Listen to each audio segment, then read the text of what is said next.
Hello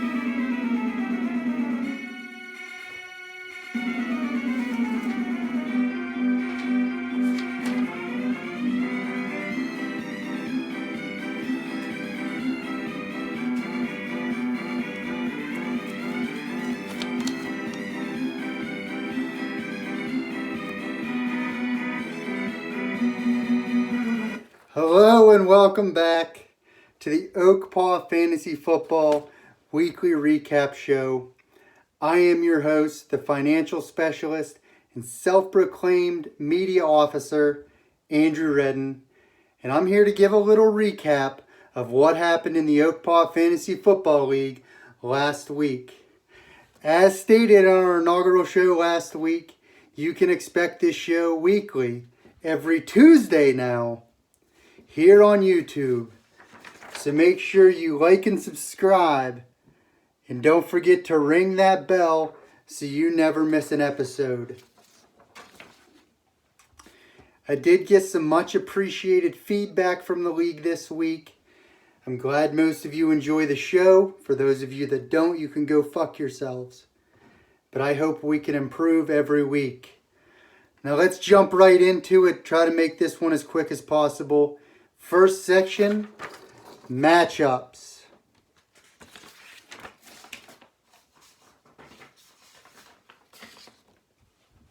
First matchup we'll talk about is Hat-Trick Mahomes II, Brandon Hogue, versus Schlitzberg, Dave Butler.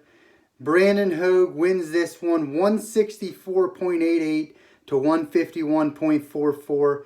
This matchup was an emotional roller coaster. One that ended obviously very high scoring. It seemed like Dave was going to run away with it, putting the defending champ to 0-2 start, but that didn't happen.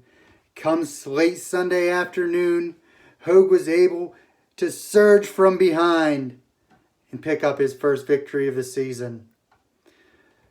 For his team, it was a pretty good week across the board. Solid production from most of his starters.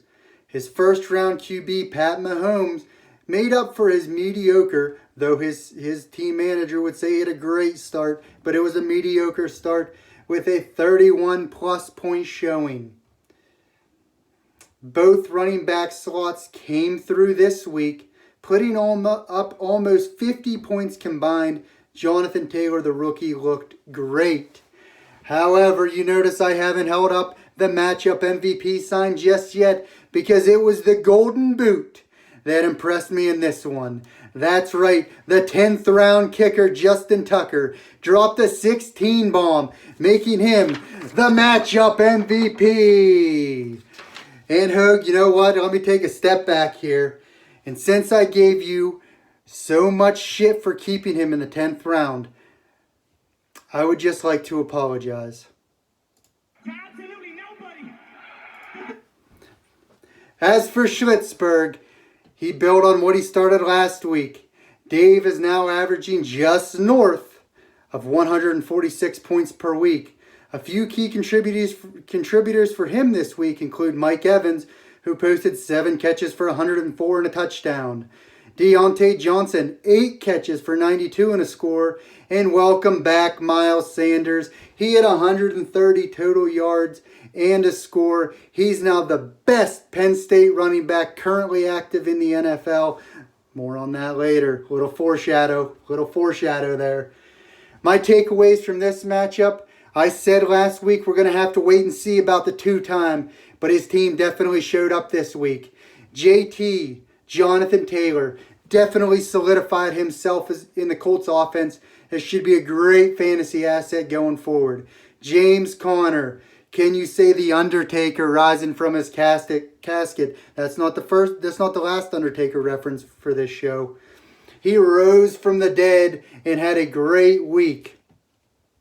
There's definitely still a few holes in this team.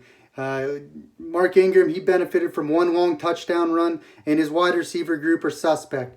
But this week's showing definitely upped his odds for a three-peat. I have to say that my takeaways about Dave last week appear to be dead wrong.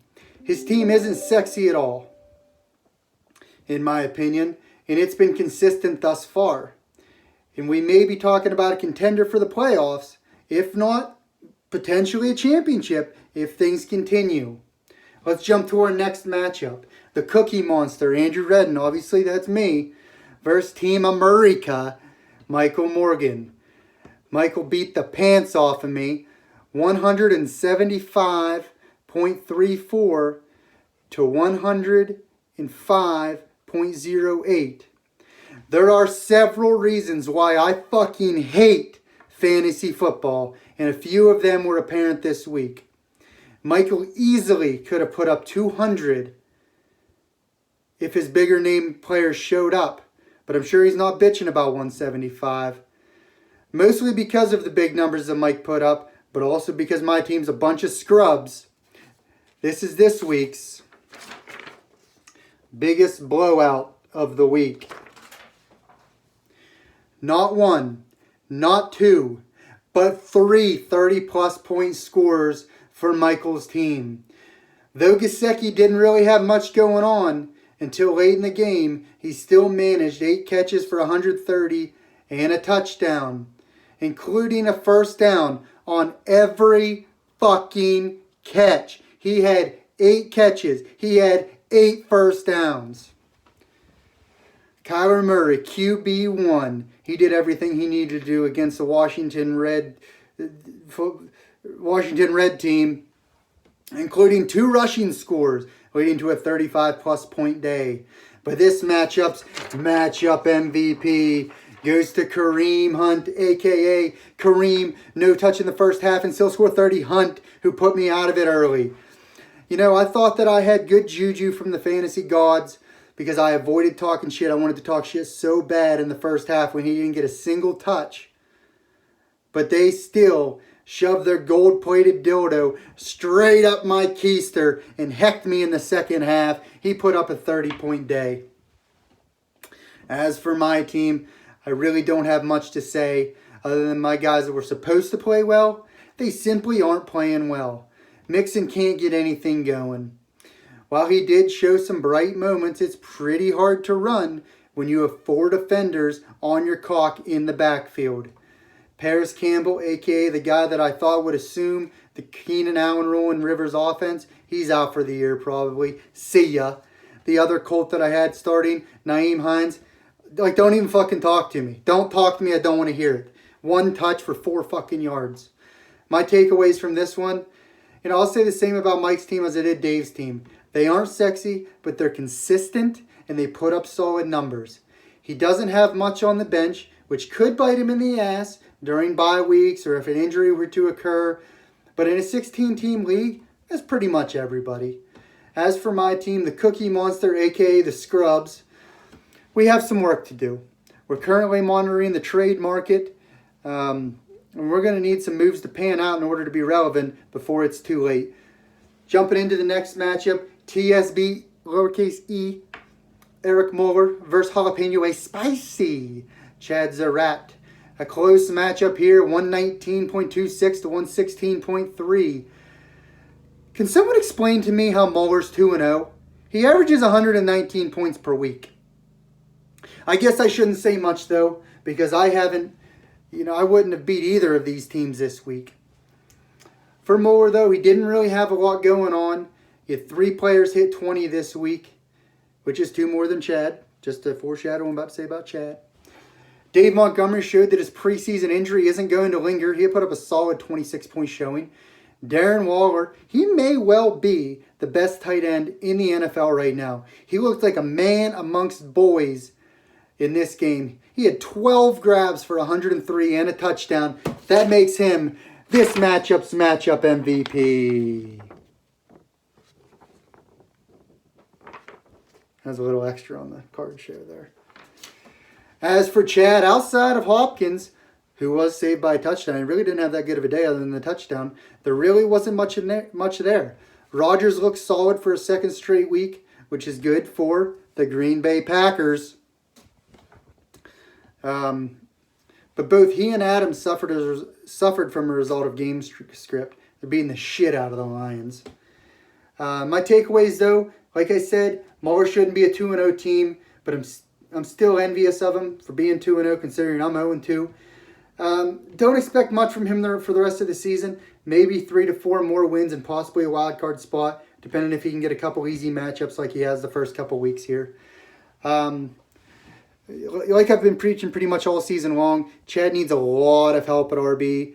None of his RBs are RB1s or even top end RB2s, in my personal opinion. He'll need to trade to improve his RB group, and hopes to win a few games this year. Next matchup, Lamar Wesley Lewis versus the Cleveland Steamers, Ryan Butler. Low scoring matchup, 103.06 to 90.34. Pretty much jumping from one shitty matchup to the next here. This one was especially ugly. With the squish, it seems to be an annual occurrence for the squish. He started a guy who was hurt, and it's not like he was a late scratch or anything like that. He wasn't a James White, he's in our thoughts and prayers, with his family and stuff. It wasn't like a Sunday night scratch. This fucker was scratched on Friday. You mean to tell me you didn't check your roster since Friday? Come on, man. Other than that, there's no news here. I'm just frustrated that we have a guy who's not checking his lineup and still fucking won. That's the worst part about it. Lamar Jackson, he was just average, though Hogue would be happy with his performance since he did score more than 20, and apparently that's all you have to do for a quarterback, score more than 20 points. Butler, he was sticking to the 2 tight end strat again, and only got 8.7 total points from them combined. That really blew up in his face. And by the way, 8.7 was Ertz. Gronk put up a goose egg. Butler, I hate to do it to you, buddy, but you get the Poor Performance of the Week award.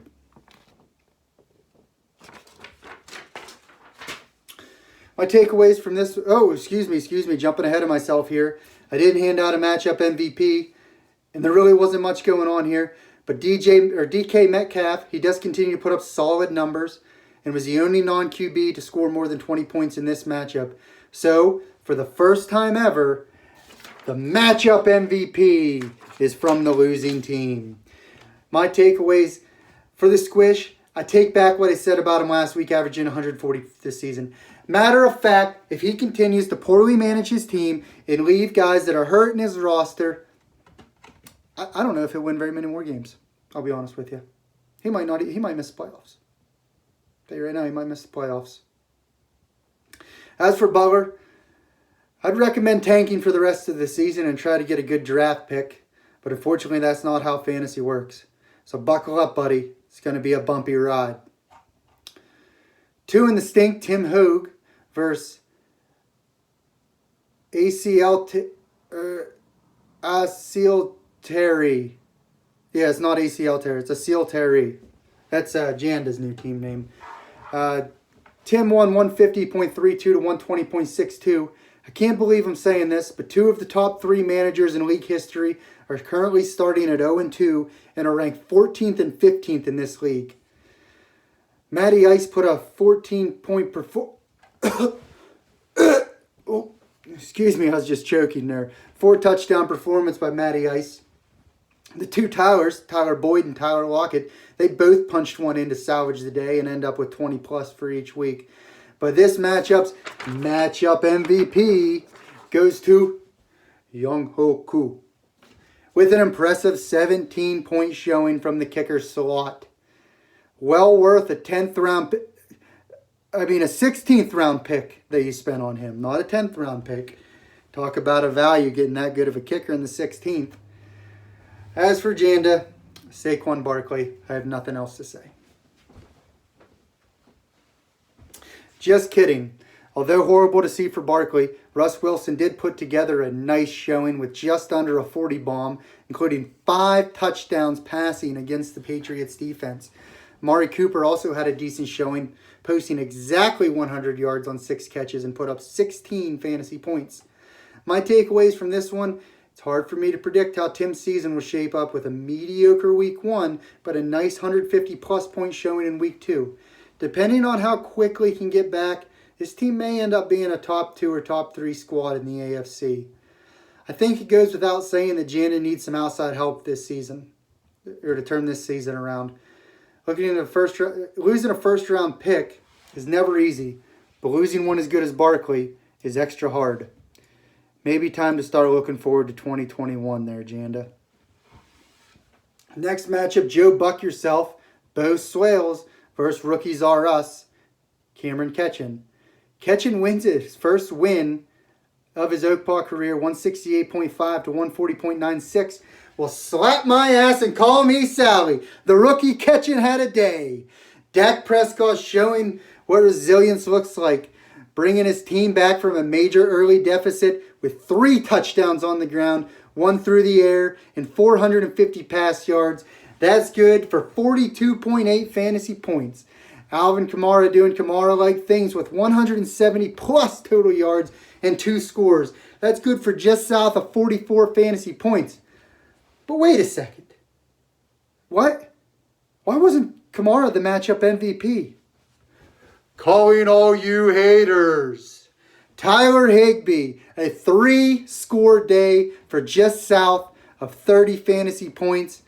Obviously, he won't maintain a 60% touchdown rate that we witnessed today.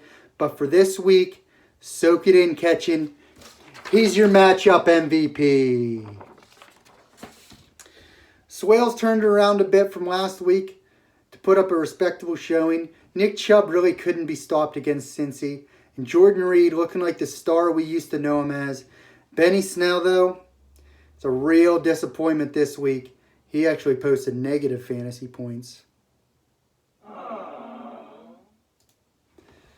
My takeaways, congratulations, Ketchen. Honestly, from the bottom of my heart, as an OG member of OKPA, congratulations on your first OKPA victory.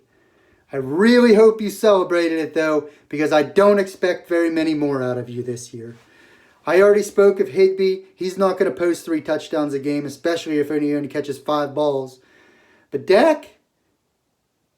No, I'm just kidding. Dak was facing an atrocious Atlanta secondary. You pretty much only have Kamara, to carry the load from here on out, and that's a lot of load to carry. I'm not gonna say anything more than that. Swales, I'm still very low on you this year. The week 2 score was a little inflated with another long touchdown by Mostert, and he could miss several weeks. Michael Thomas is probably out for at least a few more weeks. Truthfully, by the time he gets back, Swales could very easily slip to the bottom of the NFC, and it could be a tough to get out of the bottom there. The next matchup, She Digs Mayfield, Matt Anderson versus Pelosi Blowout, Nick Garman. Final score 168.76 to 134.28. Unfortunately, Garman wasn't able to maintain the 160-point average that he basically guaranteed us, but he still had a pretty decent week. Matt's team showed up this week, posting the 2nd highest score in the league. What's most impressive about this is that his quarterback, Baker Mayfield, really wasn't all that good. Just 2 passing touchdowns and a pick. He only had 16.26 points, which is below the Brandon Hogue line of 20 points. Your quarterback has to score 20 points to have a good day. However, last week's matchup MVP, Ridley, had another great showing. He had 7 grabs for 109 and 2 and 7 first downs. Diggs had a big week courtesy of my quarterback, and yes, I'll take credit for that because I need any credit that I can get. But this matchup MVP goes to the running back we all thought was dead for fantasy purposes. I'm sure Matty lost some sleep over him when he was cut from the Jags. But Leonard Fournette with a huge day, 116 total yards and 2 rushing scores. I'm not sure he'll maintain that throughout the season, but you love to see, here comes a second Undertaker reference, him rise from the casket and put up a nice showing. I think Cam Newton heard me talking shit about his performance through the air last week as he throws for just south of 400 and still ran for 2 touchdowns. That's good for just south of 40 fantasy points, and Cam is looking like the Cam of old. Josh Jacobs regressed to the mean this week, failing to find the end zone, but still had a respectable 16 points. My takeaways, I think I'm going to revoke my statement from last week that Matt is going to do what he usually does and go around 500.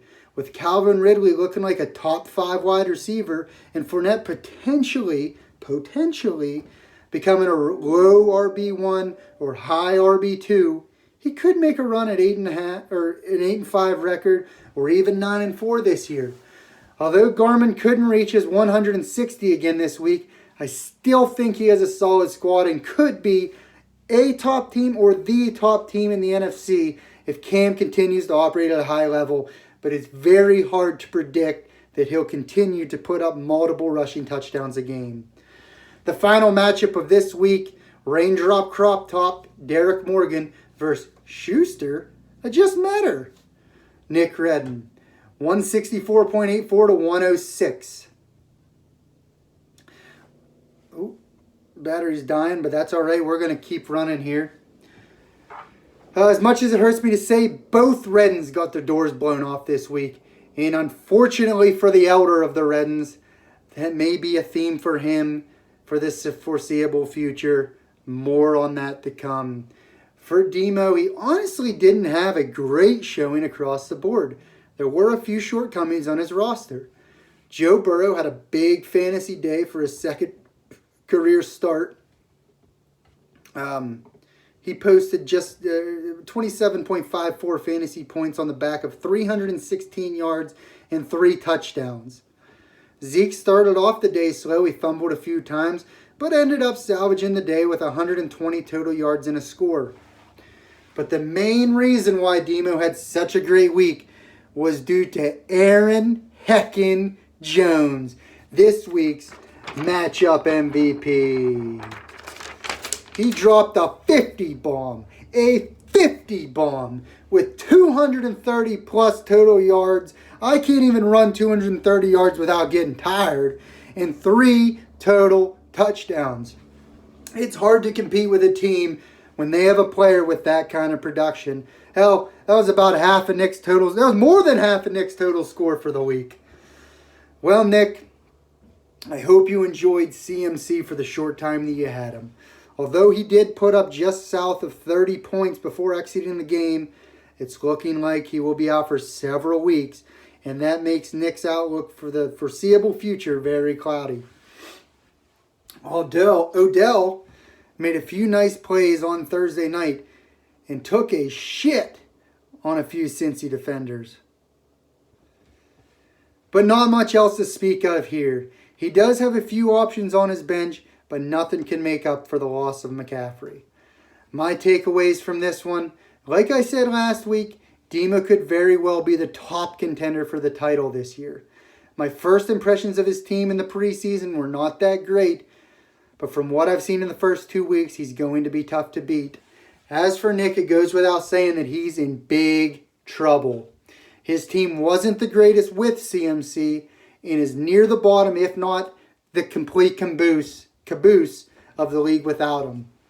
I think he can salvage a couple wins this year. He's not going to go 0-13 in his first OKPA season, but don't expect him to make the playoffs.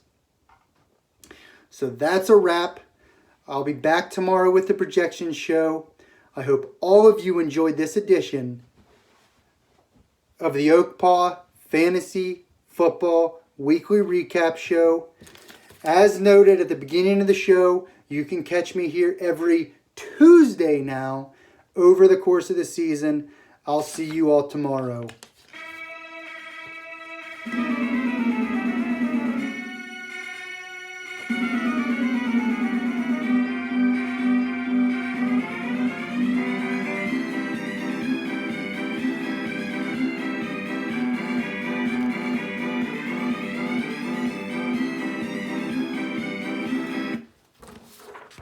Bye.